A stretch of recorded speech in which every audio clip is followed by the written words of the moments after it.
Bonjour à tous et bienvenue à la webconférence Apsis Cyborg sur les actualités et nouveautés de Sage 100 V10. Nous allons passer une petite heure ensemble. Cette session va être animée par Emmanuel Mattei, responsable de marché, et Émilie Locard, responsable des activités de service. Tout au long de cette session, vous pourrez nous poser vos questions dans le bandeau qui se trouve à droite de votre écran. Nous y reviendrons en fin de conférence. Bonjour Emmanuel, bonjour Émilie, je vous laisse la parole. Merci, bonjour Léa, bonjour à tous. Bonjour Émilie. Bonjour à toutes et à tous. Donc, commençons dès à présent cette présentation. Le sujet aujourd'hui, c'est donc en route vers la facture électronique, vers la réforme de la facture électronique, en passant par la dématérialisation, et également quelles sont les nouveautés, les conséquences autour de cette leçon, les nouveautés de la V10, mais pas uniquement, on va revenir là-dessus. Donc, je serai accompagnée de Émilie pour cette présentation. Et donc, je laisse la parole tout de suite à Émilie pour quelques chiffres sur Apsis Cyborg avant de reprendre la main sur d'autres sujets. À toi, Émilie. Merci Manuel. Donc, quelques chiffres d'introduction et les domaines de compétences d'Apsis Cyborg. Donc, Apsis Cyborg, c'est plus de 35 ans d'expertise avec plus de 500 collaborateurs. Un chiffre d'affaires sur 2022 de 77, d'un peu plus de 77 millions d'euros. 15 agences réparties sur le domaine national, 3 filiales et 3300 clients abonnés sous contrat de maintenance. Les domaines d'expertise d'Apsis Cyborg, donc le conseil tout au long de vos projets et également aussi avec de l'accompagnement à MOA, l'intégration des solutions de gestion, de l'assistance, donc l'assistance au démarrage, bien évidemment, quand on est sur un mode projet, mais également après le projet, avec l'accès à notre service de support. La possibilité également de faire appel à nos services pour la mise en place du cloud et un centre d'innovation appelé Factory pour toute la partie développement, personnalisation. Apsis Cyborg fait partie du groupe Kerus qui est présent dans 22 pays sur 4 continents avec plus de 3000 collaborateurs et 600 clients plutôt orientés grands comptes. Donc, Kerus, surtout autour de l'automatisation de l'intelligence artificielle, de la mise en œuvre de données et des analyses, l'expérience digitale, la transformation métier-innovation et également le cloud et la sécurité. Je vais du coup passer la main à Emmanuel. Absolument, merci Émilie. Et attachons-nous quelques instants à ce sujet de la réforme de la facture électronique. Je vais essayer de résumer ou de synthétiser en quelques minutes ce sujet donc de la RFE. On va dire RFE parce qu'on aime bien les acronymes, mais on parle bien de la réforme de la facture électronique. Alors déjà, la première chose, c'est que sont concernées toutes les entreprises, qu'elles soient privées ou publiques, quelle que soit leur taille, à condition qu'elles soient assujetties à la TVA. Donc ça, c'est le postulat de base et ça nous donne donc le périmètre. Cette réforme, en fait, c'est une réglementation européenne et enfin, ça suit en tout cas une réglementation européenne et globalement une tendance mondiale. On n'est pas du tout les premiers à se lancer là-dedans, bien au contraire. L'objectif principal, c'est la réduction de la fraude à la TVA, puisqu'il y a des montants vertigineux qui sont quand même perdus par l'État. Donc ça, c'est un sujet. Mais il y a d'autres aspects également sur cette réforme. C'est aussi de simplifier tout ce qui tourne autour de la déclaration de TVA avec à terme le pré-remplissage de la déclaration de TVA au même titre que ce que nous connaissons à titre privé aujourd'hui avec la déclaration d'impôt. Donc si les déclarations de TVA sont plus simples, c'est aussi une réduction des coûts induits par les contrôles fiscaux, puisque si les déclarations sont plus justes et pré-remplies, potentiellement il est moins nécessaire de faire de contrôle. C'est aussi une volonté de favoriser quand même la compétitivité des entreprises avec une réduction des charges administratives liées au traitement des factures entrantes, sortantes, enfin tout ce qui tourne autour de l'administratif, puisqu'il y a un certain nombre de choses qui vont donc être traitées de façon automatique. Et ça sera aussi la possibilité de fournir au gouvernement des informations sur la santé des entreprises en temps réel, ou dans un temps qui sera quasiment du temps réel. Donc ça permettra potentiellement d'ajuster certaines actions gouvernementales de façon plus efficace que ce qu'elles peuvent l'être aujourd'hui. Ce qui est important de bien noter, c'est qu'une fois que cette réforme sera entrée en vigueur, et même une fois qu'elle sera complètement adoptée, en fait, il y a certaines entreprises qui vont continuer à émettre et à recevoir des factures dans des formats qui seront hors scope facture électronique, on va en revenir. Par exemple, l'international. Travailler avec l'international, il faudra que vous soyez en capacité d'apprendre toutes les nouvelles méthodes en lien avec la réforme de la facture électronique et aussi de continuer à traiter certains aspects tels que vous le faites aujourd'hui. Donc, en fait, la révision du calendrier, il ne faut pas voir ça comme l'occasion de se dire on verra bien dans 2 ans.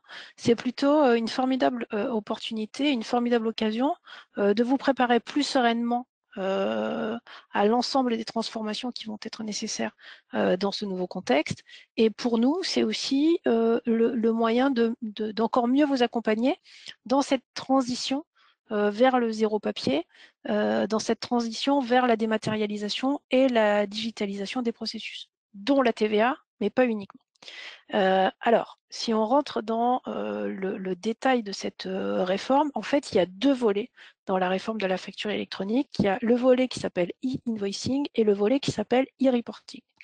Ce volet e-invoicing, c'est ce qu'on appelle plus communément la facturation électronique. Donc, ça concerne l'émission et la réception des factures sur des transactions qui sont franco-françaises. Business to business, business to government, donc B2B, B2G. Donc ça, c'est la facturation électronique. Et ensuite, il y a un autre volet, un autre aspect, c'est le e-reporting. Donc le e-reporting, c'est quoi? C'est la transmission électronique des données de transaction, des données de transaction B2C ou B2B international. Donc ça, c'est un premier aspect, les données de transaction. Et ensuite, il y a les données relatives à l'encaissement des prestations de services. Donc, dans le e-reporting, il y a 2 aspects bien différents. Donc, du coup, il va falloir, vous, que vous arriviez à vous positionner pour savoir comment vous êtes concerné et selon quelle modalité vous allez être concerné, parce qu'on verra après que dans le contexte du e-reporting, la fréquence de déclaration varie en fonction du régime de TVA. Donc, je repasse un instant sur le e-invoicing. Donc, ce e-invoicing, ça dit quoi en fait? Ça dit que les factures entre entreprises assujetties à la TVA vont devoir être électroniques avec des données structurées. Des données structurées, ça veut dire qu'on a des formats de fichiers qui sont imposés. Il y en a 3, l'UBL, le C2I et le FactureX. L'avantage du FactureX, c'est que c'est un format qui sera interprétable et compréhensible à la fois par des machines et par l'œil humain, puisqu'en fait, le FactureX, c'est un fichier PDF plus un fichier XML. Donc, du coup, il est fort probable que ce soit un des fichiers qui soit les plus communément utilisés. Ce n'est pas une obligation, mais ça fait bien partie d'un des 3 formats obligatoires. Donc ça, c'est la première chose. Les factures doivent être électroniques avec des données structurées. Ensuite, ces factures, elles seront formellement vérifiées avant transmission. Formellement vérifié, ça veut dire que c'est un contrôle de forme. Ça veut donc dire que si la forme n'est pas correcte, si ce n'est pas sur un des 3 formats, elles ne seront même pas transmises. Donc, la forme va être vérifiée et ensuite, les mentions obligatoires seront transmises à la DGFiP. Donc, ça veut bien dire qu'il y a des mentions obligatoires et d'autres qui ne sont pas obligatoires, mais les mentions obligatoires doivent toutes être présentes, sinon pas de transmission de la facture. Ensuite, il est dit que l'échange de ces factures se fera au travers d'un réseau de plateformes. Ça veut dire quoi? Ça veut dire que demain, il n'y aura plus de transmission de factures d'un fournisseur à son client, en direct, ça n'existera plus.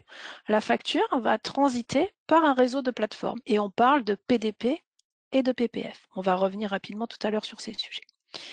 Et enfin, le dernier aspect, c'est que les statuts de ces factures vont devoir être partagés tout au long du cycle de vie de cette facture. Et ça permettra de savoir où est-ce qu'on en est.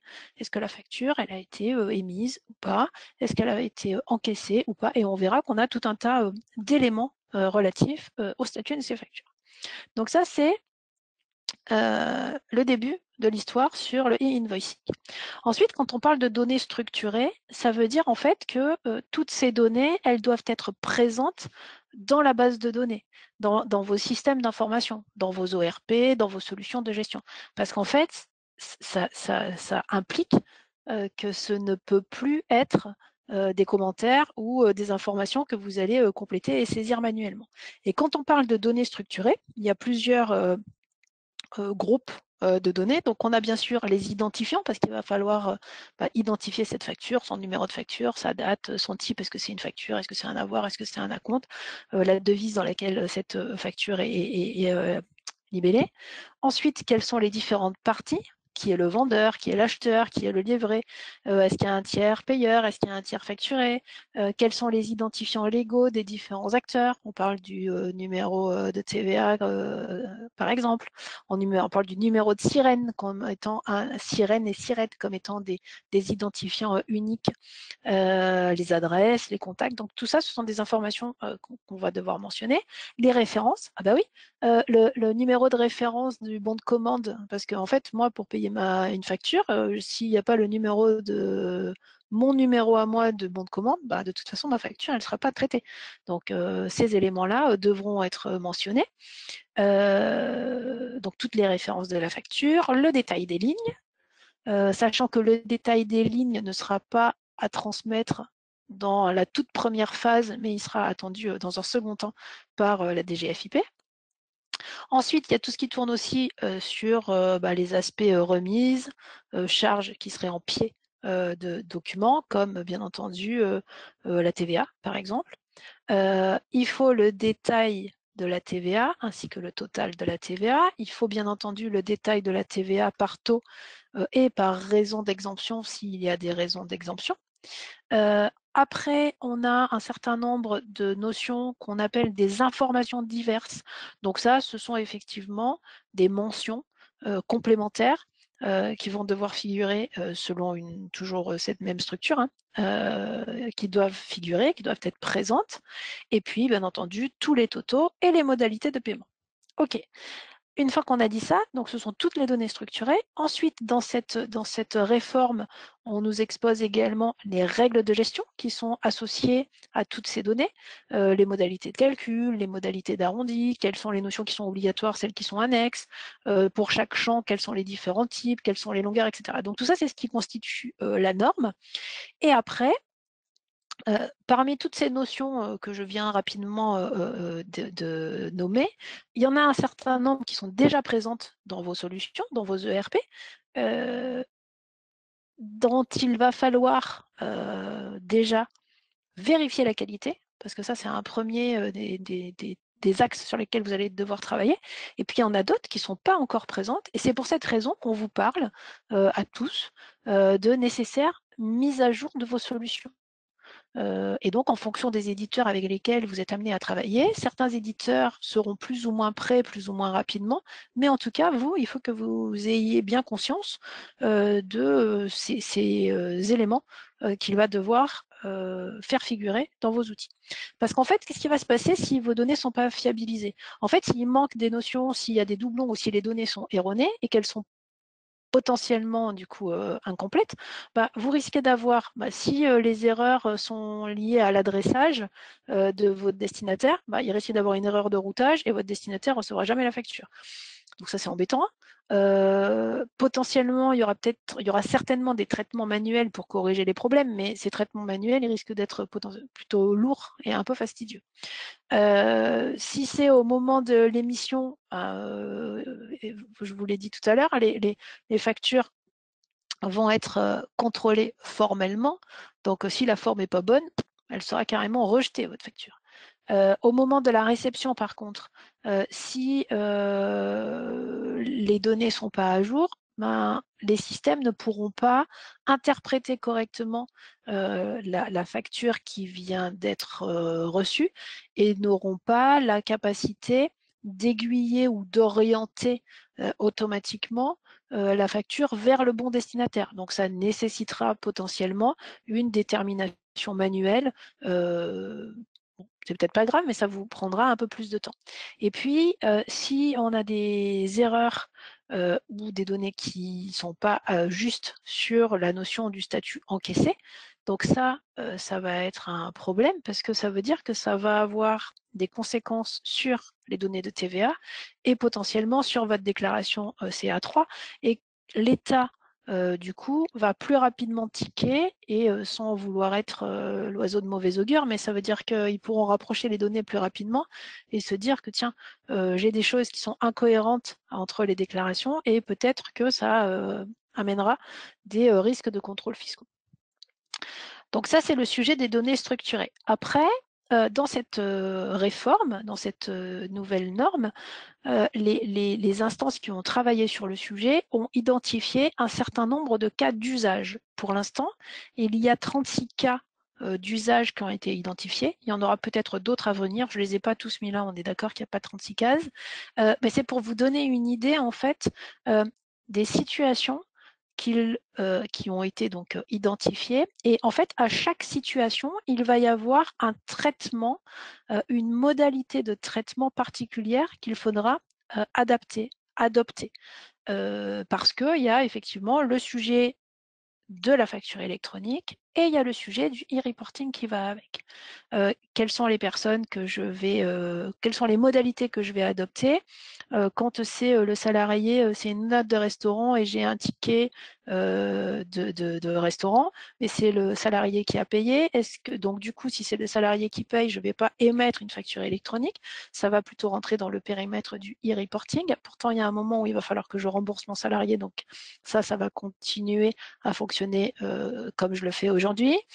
Ensuite, quand on a des factures d'autofacturation, quel va être le nouveau process? Quand on est sur des paiements partiels, quand on est sur une facture d'acompte, il faut absolument que je sois en capacité de dire quelle est la facture qui est concernée par cet acompte. Bref, tout un tas d'éléments et de situations qu'il est important d'identifier et du coup, pour lesquels il va falloir se projeter sur une nouvelle façon de travailler. Donc ça, c'était le sujet du e-invoicing. Ensuite, on a dit qu'il y avait le sujet du e-reporting. Ce sujet du e-reporting, qui est concerné? Tous les assujettis à la TVA, même ceux qui sont en franchise de base, sont concernés par ce e-reporting. Et du coup, ça concerne les ventes en B2C qu'il va falloir adresser par jour, quotidiennement, avec le détail de la TVA, mais en cumul, un peu dans le même esprit que ce qu'on fait aujourd'hui sur un Z de caisse, sauf qu'on n'a pas vraiment de normes aujourd'hui pour le Z de caisse. Ensuite, on a les ventes B2B internationales. Donc, celles-là, il faudra les émettre et les envoyer par facture, selon à peu près la même structure que ce qui est attendu pour le e-invoicing. Sont concernées également les acquisitions B2B internationales hors import de biens. Et là, c'est également avec un détail par facture. Donc ça, c'est pour la partie facture. Et après, il y a tout ce qui tourne autour des encaissements. Et là, donc, ce sont les encaissements des ventes et les factures de services, y compris pour les factures qui sont concernées par le e-invoicing. Et ensuite, une fois qu'on a dit qui était concerné et quels étaient les éléments qui étaient concernés, la question c'est quand est-ce que je vais devoir en fait transmettre ces éléments? Ces éléments, je vais devoir les transmettre de façon périodique. Et en fait, en fonction de mon régime de TVA, la périodicité va être différente. Si on est sur du régime normal, c'est tous les 10 jours sous 10 jours et tous les mois pour ce qui concerne les encaissements. Si on est dans le régime simplifié, c'est tous les mois à la fin du mois suivant. Et si on est en franchise de base, en base, c'est tous les mois en fin de mois suivant. Donc on est quand même dans un cadencement qui est assez structuré et structurant. Donc forcément, ça va avoir quand même des conséquences au niveau de l'ensemble des organisations et de l'ensemble des entreprises. Donc, on a tout intérêt vraiment à se préparer. Donc, du coup, en synthèse, une facture électronique, on a bien identifié que c'est pas du tout une facture papier, c'est pas du tout un PDF ou une image, c'est pas du tout un document qui va être généré par un logiciel et ensuite envoyé par mail, c'est bien une facture qui doit être créée dans un format électronique, selon des formats bien identifiés, avec des données structurées, dont certaines sont déjà présentes dans vos systèmes et d'autres sont à venir. Donc ça, ce sont les deux aspects de e-invoicing d'un côté et e-reporting de l'autre. Maintenant, il y a d'autres sujets dans cette réforme, c'est aussi les nouveaux acteurs, les nouveaux flux et les nouvelles notions. Aujourd'hui, quand vous adressez une facture à votre client, vous préparez votre facture, vous la stockez plus ou moins, vous l'éditez, vous la stockez et ensuite vous envoyez la facture à votre client et chacun des acteurs s'adresse à l'administration fiscale et fait ses déclarations chacun de son côté. Donc ça, c'est le schéma tel qu'il existe aujourd'hui. Demain, ce que je vous disais, c'est qu'on est sur un schéma qui est complètement différent puisqu'en fait, les transactions vont passer par les plateformes. Donc du coup, on est sur un cheminement qui implique des acteurs, des nouveaux acteurs qui vont arriver d'ici à 2026, bien entendu, même avant. Donc du coup, il va falloir apprendre à travailler différemment et c'est le portail public de facturation et lui seul qui sera habilité à communiquer les éléments à l'administration fiscale. Ce PPF, en fait, c'est un concentrateur de données. Hein, c'est lui, en fait, qui enverra les éléments à l'administration fiscale. Donc, vous, en tant qu'entreprise, vous pourrez soit vous connecter, travailler directement avec le PPF, soit travailler avec des PDP. Ça dépendra des niveaux de service dont vous pourriez avoir besoin et des niveaux de service qui seront proposés par les différents acteurs. Par exemple, si vous travaillez avec de l'international, vous n'aurez pas d'autre choix que de travailler avec des PDP puisque le PPF, il ne traitera que la partie e-invoicing. Il ne vous permettra pas de traiter le sujet international. Donc ça, c'est pour les schémas. Ensuite, je vous ai dit tout à l'heure qu'on avait une notion de statut de la facture. Donc en fait, il va y avoir 4 statuts obligatoires et un certain nombre de statuts recommandés. Donc en fonction des acteurs, en fonction des éditeurs, on va avoir cette lecture différente et ces informations qui seront ou pas disponibles. Donc en tout cas, on a 4 statuts obligatoires. C'est la facture a été déposée, la facture a été rejetée, la facture a été refusée et enfin la facture a été encaissée. Dans ce schéma, je vous ai rajouté également les impacts ou les solutions qui étaient impactées dans le monde de Sage 100. Vous comprenez par exemple que c'est la gestion commerciale qui va être à l'origine de l'émission de la facture, donc qui devra savoir si la facture a bien été déposée ou pas, ou qui pourra vous dire si la facture a été déposée ou pas. Ensuite, ce sont les outils comme la gestion commerciale, la comptabilité et cette automatisation comptable, si vous en êtes équipé, qui seront concernés par les statuts rejetés et par les statuts intermédiaires, et également les statuts encaissés et refusés qu'on retrouvera surtout sur moyens de paiement et la comptabilité. Donc ça, c'est la notion donc, de cycle de vie de la facture. Donc, des nouveaux acteurs, des nouvelles notions, et enfin, le calendrier. Alors, ce calendrier, il a évolué depuis le mois de juillet 2023 et on est désormais sur un calendrier qui est, on va dire, figé, ou en tout cas qui a été confirmé encore la semaine dernière par la DGFiP. Donc, nous avons depuis le premier trimestre, depuis le début d'année, la liste de tous les candidats PDP qui a été publiée. Enfin, pas tous, pardon. Une bonne partie, on a une 50aine de candidats PDP qui a été publiée donc, par la DGFiP. Donc, ce sont bien des candidats PDP. Ça veut dire qu'aujourd'hui, il n'y a encore aucune plateforme qui peut dire « je suis PDP ». On peut être candidat PDP, on peut avoir un dossier qui a été accepté par l'administration fiscale, mais il n'y a aucune immatriculation qui a été opérée par l'administration. Il va y avoir très prochainement justement la publication des premières PDP immatriculées, sachant qu'on va avoir une notion intermédiaire d'immatriculation sous réserve de bonne connexion avec le PPF, puisqu'en fait, ce PPF, il sera disponible en fin d'année ou en début d'année 2025. Donc, du coup, d'ici le printemps, on va avoir la liste des premières PDP immatriculées sous réserve de bonne communication avec le PPF. Toujours au printemps, on va avoir la publication des dernières spécifications externes, du dernier cahier des charges de cette norme, puisqu'il manque encore un certain nombre de petites subtilités qui doivent être réglées. Donc là aussi, la DGFIP et la IFE, qui sont les instances qui travaillent sur ces sujets, nous ont promis quelque chose pour, nous ont promis de publier ça pour le printemps. Et nous ont promis également qu'on aurait la mise à disposition de l'annuaire et les premiers tests qui seront donc possibles sur le PPF pour la fin d'année 2024. Disons autour du mois de novembre, on devrait avoir accès à ces éléments. Ensuite, l'année 2025, ça va être une année de phase de qualification, de phase de test, puis après de phase pilote. L'idée et le souhait de l'administration, c'est de pouvoir faire en sorte que les entreprises rentrent progressivement dans cette réforme et d'éviter un Big Bang en septembre, au 1er septembre 2026, qui est la date référence, puisque à cette date, le 1er septembre 2026, toutes les entreprises doivent être prêtes pour pouvoir réceptionner les factures électroniques.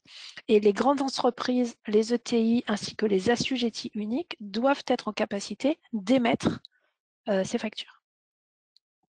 Et ensuite, les PME et les TPE, y compris les auto-entrepreneurs, vont devoir émettre les factures électroniques et traiter le e-reporting à compter du 1er septembre 2027. Donc voilà pour ces différents sujets autour de la facture électronique. C'est pour cette raison qu'on dit qu'il est indispensable de veiller au bon paramétrage du système d'information pour pouvoir transmettre les bonnes informations dans la facture électronique et pouvoir bien identifier les différents flux, qui est l'acheteur, toutes les informations. C'est vraiment essentiel d'avoir toutes ces informations-là qui sont stockées correctement dans votre système d'information. Donc, si on est dans un contexte 7G100, je vais passer la parole à Émilie dans un instant, vous allez voir qu'on a déjà un certain nombre de fonctionnalités qui sont disponibles et progressivement d'autres fonctionnalités qui seront à votre disposition. Donc, Émilie, je te laisse la parole pour ce qui se passe concrètement dans la V10 dès à présent. Merci Manuel. Donc effectivement, concrètement, dans cette G100 avec la V10, nous allons découvrir qu'il y a de nouveaux champs et de nouvelles pratiques à adopter. Donc on va déjà pouvoir bénéficier de deux nouvelles fonctionnalités, l'API Sirène et le VIES, qui sont du coup accessibles depuis vos fichières et qui vous permettent de sécuriser le remplissage des données sur les fiches, donc bien évidemment existantes, mais également aussi demain, les nouvelles fiches que vous allez devoir créer. Donc effectivement, avec l'API Sirène, donc qui est un service de l'INSEE, vous allez pouvoir rechercher le SIRET et les informations de l'adresse d'un tiers. Et grâce au service VIES, vous allez pouvoir vérifier le numéro d'identifiant de TVA pour les entreprises de l'Union européenne. Donc encore une fois, pour récupérer des informations qui seront du coup nécessaires et du coup sécuriser les données. Également, dans la V10, nous avons de nouveaux champs, cette fois-ci côté paramétrage société, comme par exemple l'option de paiement de la TVA sur les débits, où on a maintenant la possibilité d'indiquer une date d'application à la mise en place de l'option de paiement de la TVA sur les débits. Côté taux de taxe, puisqu'on parle de TVA dans cette fameuse norme, dans cette fameuse réforme de la facture électronique. Côté taux de taxe, on a effectivement de nouveaux champs avec la provenance qui est implémenté et également aussi les mentions d'exonération si on est dans un cas d'application au sein même de sa structure. Sur la partie tiers également, au niveau des factures électroniques, on va avoir des nouveaux champs qui vont du coup nous permettre de stocker une partie identification avec l'assujettissement, le code EDI, les autres identifiants et également si l'entreprise est soumise ou pas à l'obligation de la facture électronique. Ça fait du coup écho à la notion de clients divers que nous devons maintenant désormais proscrire pour effectivement rentrer dans toutes ces notions et de champs obligatoires individualisés à chacun des tiers. Gros point de vigilance sur cette partie-là. Également, du coup, sur l'AV10, au niveau de l'affichage en mode liste des tiers, on a 2 colonnes en supplémentaires avec le statut de la facture électronique et le motif de la facture électronique, avec du coup un petit indicateur qui nous permet de voir si le tiers est correctement renseigné ou pas, et s'il ne l'est pas, le motif de la non-conformité de cette fiche. En plus, donc sur l'AV10, donc vous retrouverez tout en détail en cliquant sur le lien, sur le document qu'on vous partagera en fin de webinaire. Quelques points à noter donc sur les nouveautés, donc des attributs de la base de données. Donc il y a effectivement de nombreuses évolutions dans la base de données, dont certaines sont visibles, que vous venez de voir là sur les slides précédentes, et d'autres qui pour le moment ne sont pas accessibles et qui le seront au fur et à mesure de la mise en place, de la mise en application de la RFE. Donc tous les champs seront documentés au fur et à mesure. Côté TVA, on peut relever par exemple une nouvelle fonctionnalité donc, sur le rappel relevé qui a été optimisé avec un accès désormais possible à partir de la fiche tiers directement. La gestion de la TVA où il y a eu de l'amélioration, l'optimisation au niveau de la gestion des registres de taxes.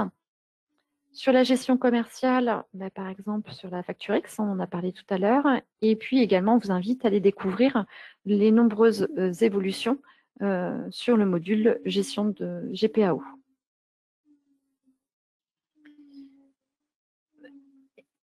Avec la V10, il y a l'apparition de l'option qui s'appelle Sage Data Clean and Control, l'acronyme SDCC, qui est un assistant vers la mise en conformité de la RFE, donc en option disponible depuis la V10. On va du coup découvrir cette fonctionnalité-là.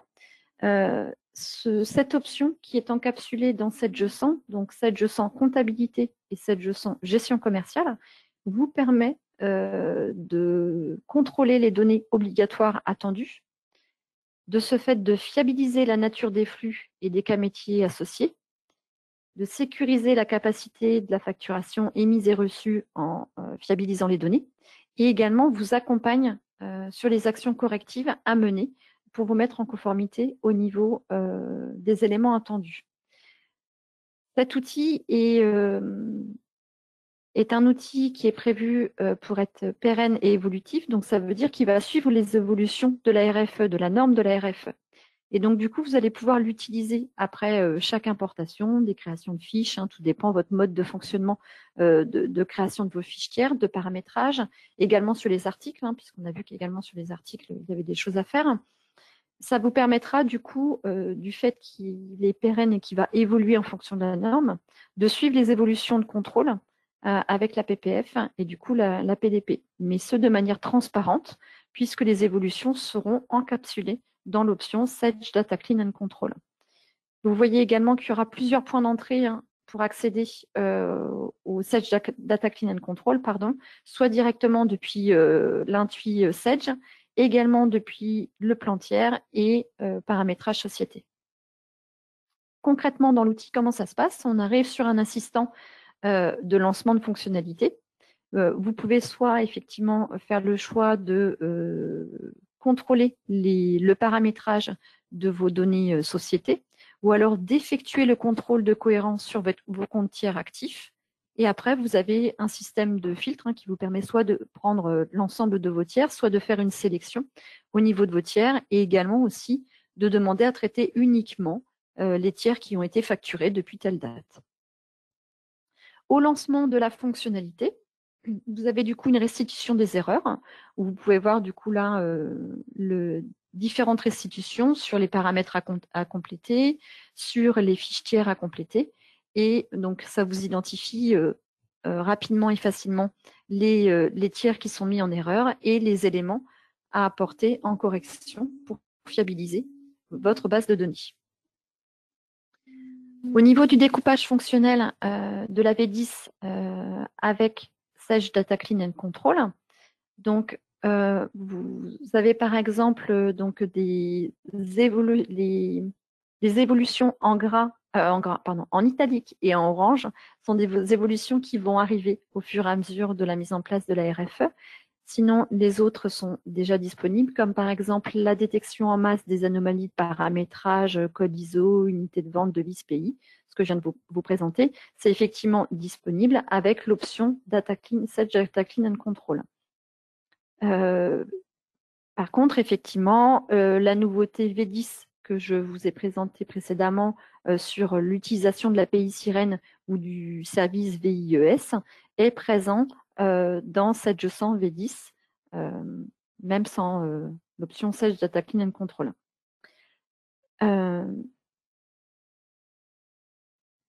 Maintenant, effectivement, qu'on a vu les nouveautés de la V10 et de l'option Sage Data Clean and Control, on va faire un petit focus sur la TVA et l'évolution des pratiques qui s'imposent à nous.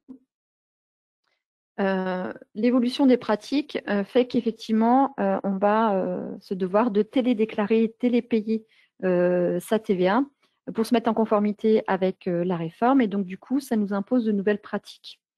Ça veut dire effectivement que dès maintenant, il faut mettre en place la méthode dite de registre de taxes, si elle n'est pas déjà présente dans votre utilisation de cette G100, pour faire fonctionner les automatismes de TVA, donc jusqu'à la télédéclaration et le télépaiement. D'utiliser également l'état de rapport des délais de paiement, qui va vous aider, et également l'état de préparatoire de TVA. De ce fait, ce qu'il faut retenir, c'est que la méthode de contrepartie générale, celle qui est sur la partie de gauche de la slide, est du coup la méthode qu'il faut arrêter, et la méthode qu'il faut opter pour la mise en place de la TVA, c'est effectivement l'utilisation de la gestion des registres de taxes. En termes d'accompagnement, Apsis Cyborg a mis en place 3 propositions, 3 offres autour de la TVA et des registres de taxes.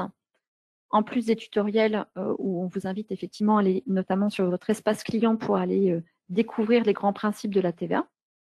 Donc, on a mis en place 3 offres, offre en mode standard, offre en mode accompagné et une offre en mode personnalisé. Ces 3 offres-là ont un tronc commun qui est l'étape 1 et l'étape 2. Dans l'étape 1, on va effectivement revoir avec vous les principes de la gestion des registres de taxes dans cette G100 avec les modalités de fonctionnement et de mise en place en mode transfert de compétences. Et puis donc également l'étape 2, l'accompagnement donc à l'établissement de la TVA, de la déclaration de la TVA, en test selon la nouvelle méthode avec le cadrage et le contrôle de cohérence au niveau de votre déclaration de TVA. Entre deux, effectivement, à l'issue de la première étape, il y aura la remise d'une petite to-do qui sera personnalisée en fonction de vos bases et de ce qui a déjà été mis en place ou pas, pour que du coup, vous puissiez travailler en toute autonomie entre les 2 phases.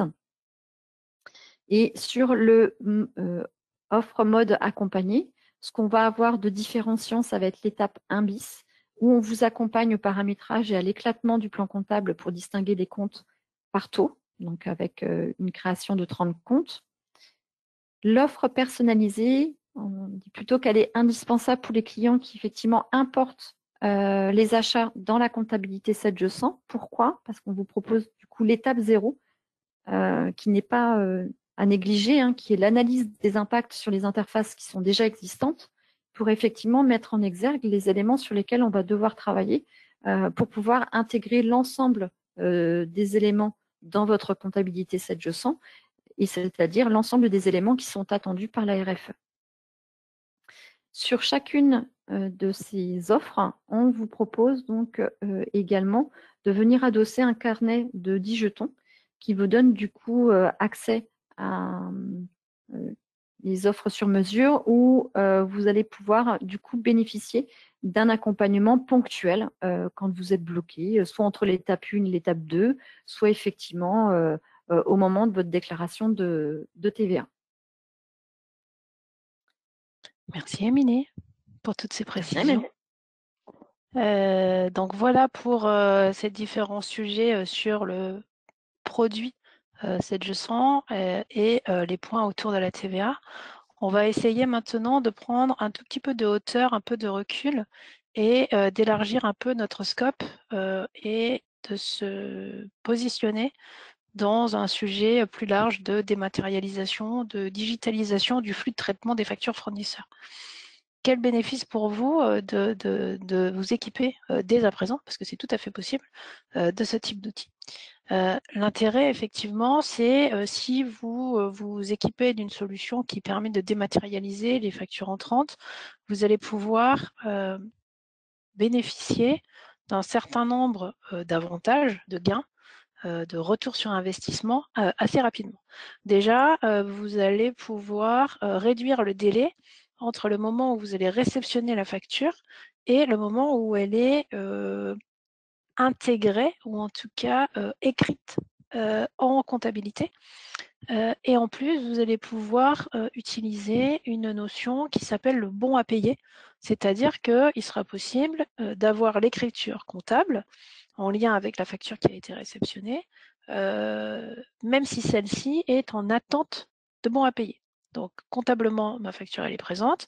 Je fais un état de situation comptable, c'est OK. En revanche, je dois payer, c'est pas OK parce que j'ai pas encore le bon à payer. Donc ça me permet donc de réduire le délai. C'est non négligeable. Après, ce type d'outil, ça va me permettre aussi de gérer différemment et de façon complètement dématérialisée mon processus de validation. Que celui-ci soit simple ou même complexe. On est aujourd'hui sur des outils qui sont quand même plutôt assez intelligents et qui vont nous permettre de mettre en place des mécanismes de vérification jusqu'à tel montant sur tel type de produit, c'est telle personne qui va valider. Et puis sinon, c'est tel autre, ou alors jusqu'à tel montant, j'ai besoin simplement d'un niveau de validation. Au-delà, il me faut plusieurs niveaux de validation. Donc on va pouvoir faire preuve d'un peu d'imagination pour pouvoir effectivement mettre en place ces processus de validation. Et ce qui est intéressant aussi, c'est que vous allez pouvoir intégrer en fait des acteurs dans ce processus de validation, même s'ils n'ont pas accès à votre gestion, même s'ils n'ont pas accès à votre solution de comptabilité, puisqu'on est sur des solutions qui sont en général SaaS et qui vont vous permettre de donner accès à vos utilisateurs n'importe où qu'ils soient. Ce qui est intéressant aussi quand on est sur ce type d'outil, c'est qu'on peut envisager une certaine automatisation du traitement de la facture fournisseur. Parce que là aussi, on est sur des outils qu'on appelle des outils apprenants. Et donc, l'apprentissage de l'outil va lui permettre petit à petit de vous faire des propositions de traitement y compris sur la partie analytique. La première fois que je vais traiter une facture pour un fournisseur, peut-être que la proposition qui va m'être faite sur la partie comptabilité générale et ou comptabilité analytique ne me conviendra pas, encore que on peut mettre déjà en place pas mal d'automatismes facilement. Mais ce qui est intéressant, c'est que la première fois, je lui dis non, là je suis pas d'accord, tu t'es trompé, j'aimerais qu'on fasse autrement. Et la deuxième facture, il aura retenu la leçon de l'étape précédente et donc vous allez pouvoir mettre en place ce type d'automatisation. Ensuite, ce qui est intéressant aussi dans ce type d'outil, c'est que vous allez pouvoir utiliser l'outil pour procéder à un archivage documentaire. Donc vos factures, vous n'avez plus besoin de les imprimer, de vous les mettre dans des classeurs, de les stocker dans des armoires. Et puis le fait de les archiver de façon digitalisée, ça vous permet de réduire la taille de vos archives, premièrement, mais aussi de les rendre accessibles peut-être à bien plus de personnes qu'à ce qui se passe déjà aujourd'hui, et en tout cas de façon beaucoup plus simple. Et au-delà de dire que l'accès sera facilité, ça veut dire aussi que la recherche sera forcément simplifiée, puisqu'en fait, on va être sur des recherches à partir de mots-clés, par exemple. Et du coup, si je veux savoir toutes les factures qui contiennent le mot bag, je vais retrouver très facilement en un clic ces éléments-là. Et si je veux aussi retrouver toutes les factures d'Apsis Cyborg depuis les X derniers mois, semaines, années, en fonction de la date à laquelle j'ai mis en place la solution, l'outil va être capable de me sortir tout ça. Le fait de mettre en place ce type d'outil, c'est aussi la possibilité de tracer les échanges et les actions qui vont être menées tout au long de ce processus de validation. Je vais pouvoir du coup savoir très précisément que la facture elle a été réceptionnée le 14 mars à 15h12 ou le 14 mars à 9h12, qu'elle a été ensuite traitée par Emmanuel ou par Émilie, ou qu'elle a été traitée par Emmanuel et envoyée à Émilie parce que c'est elle qui doit valider derrière, etc. Donc tout ça, ça va être stocké, horodaté, archivé, et ça sera complètement accessible. Et je peux aussi communiquer à l'intérieur de l'outil, c'est-à-dire que je vais pouvoir envoyer un petit message à Émilie en lui disant moi c'est bon, j'ai validé, c'est à toi. Ou alors si moi je valide, je vais dire mais je suis pas d'accord parce que j'ai eu tel ou tel et tel problème, par exemple. Ces outils également, ils vont vous permettre potentiellement de faire du rapprochement avec les factures d'achat de la gestion commerciale. Donc, je peux faire le lien avec ce que j'ai dans ma gestion commerciale pour voir si la facture, elle correspond bien à mon bon de commande ou à mon bon de livraison. Et puis, du coup, ces outils, ils vont me permettre de centraliser dans une seule et même plateforme le traitement et le suivi de l'ensemble des factures entrantes. Que ce soit des factures PDF que je reçois par mail, par exemple, ou avec un scan, ou également des factures au format FactureX, par exemple, puisque ce format FactureX est déjà interprétable par les outils. Donc du coup, si on est sur un schéma pour illustrer mon propos, ça peut être de la forme suivante. Aujourd'hui, je suis équipée simplement d'une comptabilité 700. Mes factures, elles arrivent par courrier ou par mail. Dans ce cas-là, je récupère mes factures, je les saisis manuellement, j'ai l'écriture dans ma comptabilité et ensuite je fais le paiement avec moyen de paiement. Ok ? Rien de très neuf là-dessus, rien de très, comment dire, extraordinaire en termes de gains au niveau de ma productivité. Et je traite ma TVA et le télépaiement avec ma comptabilité Sage.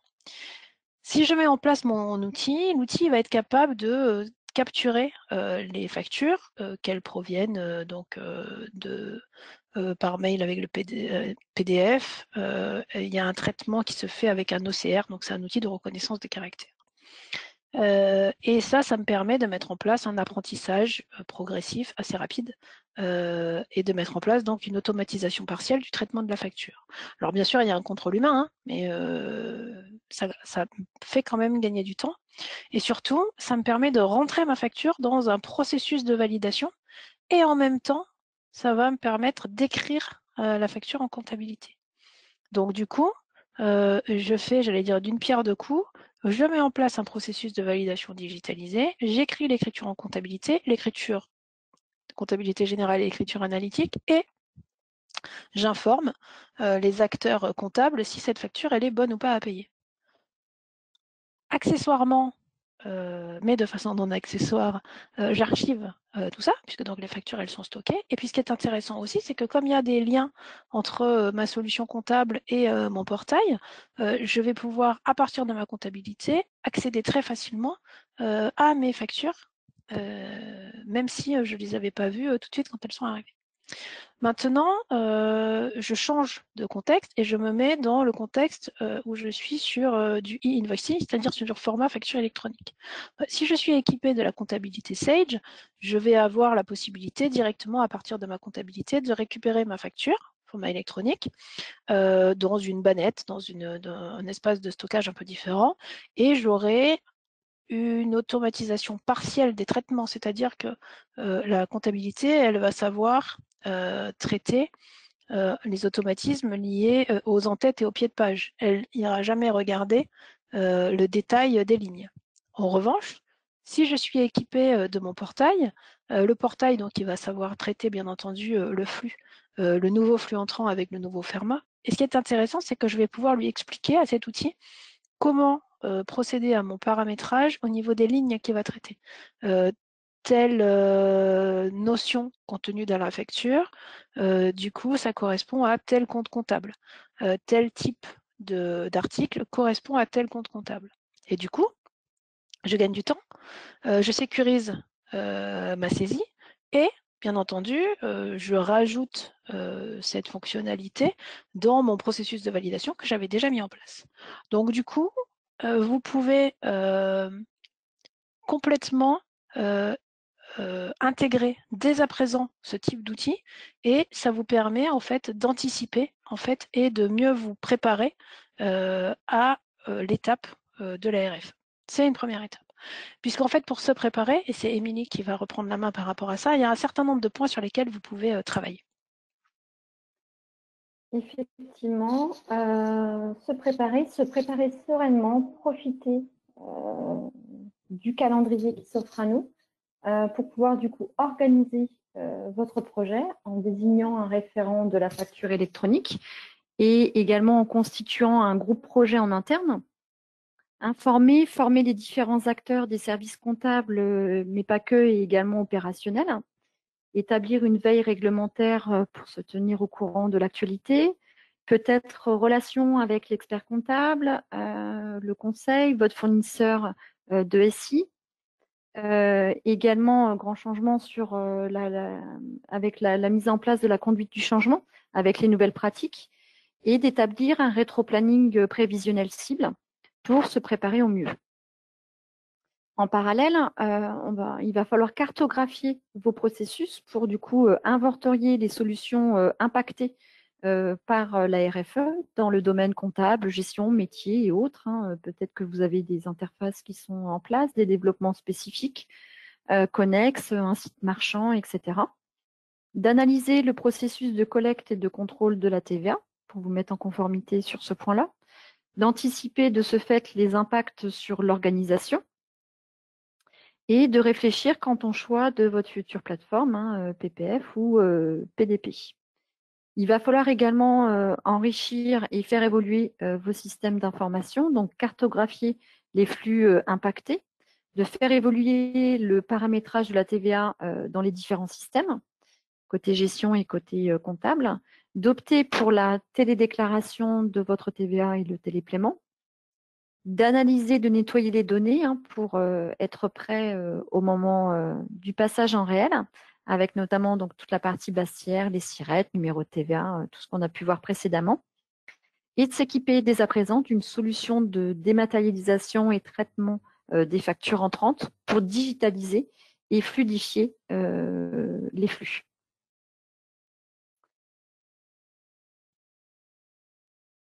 Je passe la parole du coup à Emmanuel. Si vous avez plusieurs systèmes de facturation, il y a un certain nombre de questions également que vous devez traiter. En complément de ce que vient de dire Émilie, il faut absolument regarder comment vous allez aborder ce sujet-là. Si vous avez plusieurs solutions, verticales métier, une solution e-commerce, un point de vente, etc., qu'est-ce que vous pouvez faire? Vous pouvez décider de conserver les différents systèmes et dans ce cas-là, chaque système va gérer ses différents flux de facturation. Pourquoi pas? Mais dans ce cas-là, ça veut dire que c'est grosso modo autant de projets RFE à mener que d'outils. Il faut se poser la question de savoir comment le fameux statut encaissé va bien pouvoir être géré entre les différents outils. Parce qu'il y a un moment où on va en avoir besoin pour le sujet de la TVA. Et puis, comment va s'organiser la réorientation des différents flux entre les différents systèmes. Donc, en tout cas, il faut se poser la question de savoir si c'est pas trop complexe à mettre en place, ou en tout cas les impacts. C'est important de regarder ce sujet-là. Après, je peux aussi décider de centraliser la facturation dans un de mes systèmes, dans mon ERP. Mais pour pouvoir faire ça, ça veut dire qu'on est sur un projet global et qu'il faut du coup bien analyser, identifier l'ensemble des flux et des process pour voir s'ils rentrent dans mon ERP. Ou alors peut-être que je vais être amené à m'appuyer sur un opérateur de démat, une PDP, pour centraliser l'émission, la réception de flux électroniques? Est-ce que ces acteurs vont pouvoir m'aider ou pas? Est-ce que je suis contraint aussi peut-être par mon groupe à travailler avec un acteur particulier, des plateformes? Donc tout ça, en fait, ça nécessite une vraie réflexion sur la façon dont vous allez devoir appréhender ce sujet. En tout cas, notre objectif, c'est bien ça, c'est de dire il faut s'y mettre dès à présent parce que les conséquences sont non négligeables et qu'il y a pas mal d'impact en fait dans le système d'information. Si on se projette en fait sur les différents axes sur lesquels vous devez travailler et sur les sujets qu'il faut paralléliser, on a en fait tout ce qui tourne autour des process et des impacts sur l'entreprise. Donc, comment vous allez vous organiser, quelles sont les conséquences en interne, la constitution d'une équipe projet, etc. Ensuite, il y a les sujets sur votre système d'information.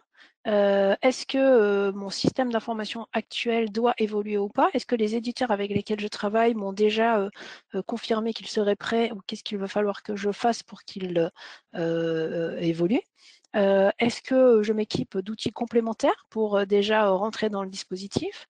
Ou alors, un autre aspect, s'agissant de cette leçon, je vais avoir, je le sais, un certain nombre d'actions à mener, travailler sur l'automatisation de la TVA, on l'a dit, en mettant en place les registres de taxes.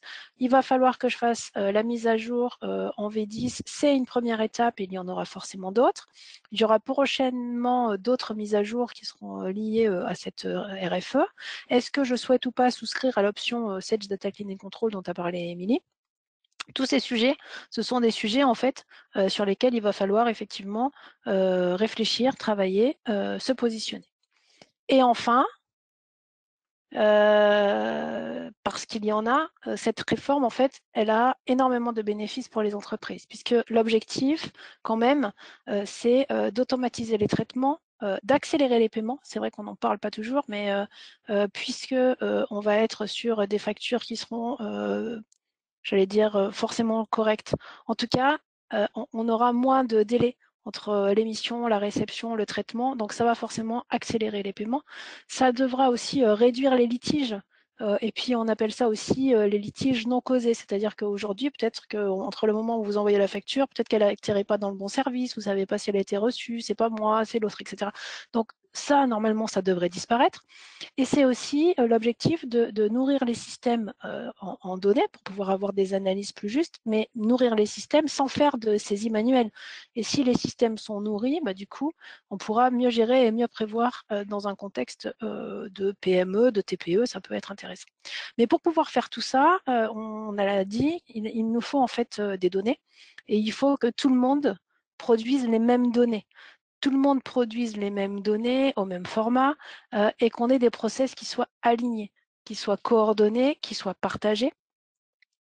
Et il ne faut pas oublier quand même qu'on n'est pas en train de parler d'une toute petite volumétrie, on n'est pas en train de parler de centaines d'entreprises parce que concrètement, là, sont concernées, si on est dans un contexte national, environ 4 millions d'entreprises.